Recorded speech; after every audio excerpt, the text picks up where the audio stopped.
today I've been thinking about the Battle of Armageddon and what happens right after the battle. Well, Jesus takes over Jerusalem, and of course, we Christians come back with him along with the angels.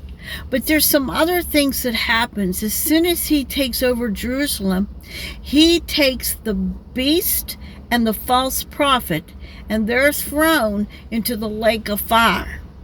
But the devil, who is the Antichrist, he's taken and he's locked up in the bottomless pit. So the bottomless pit is a little bit different. And the Bible says he's sealed in the bottomless pit and he cannot get out. And for 1,000 years in Jerusalem, Jesus rules the world with a rod of iron. So he's going to rule as a king. And what does that entail? Well, the Christian, the believer, they'll be changed. Their bodies cannot die.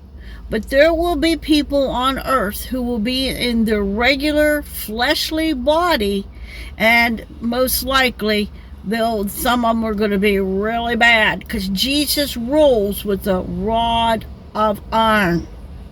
Then Satan's let loose after 1,000 years for a very short time, Revelation tells us, and he goes and he gathers a huge army. And if you're a believer, you're going to be there. And they circle Jerusalem. But this time, God himself, Jehovah God himself, Revelations tells us he sends down fire and devours them. So he will send down fire and devour their military, even if it's around the land or out in the sea, he's going to devour them. And then he takes the devil, who is the Antichrist, and the Bible tells us he's thrown into the lake of fire forever and ever. Well, folks, that's what I've been thinking. And I've been thinking, Jesus came the first time as a little baby, and he was a gentle shepherd. But the second time he comes, during the Battle of Armageddon, and sets up his kingdom on earth in Jerusalem, he's not going to be so gentle.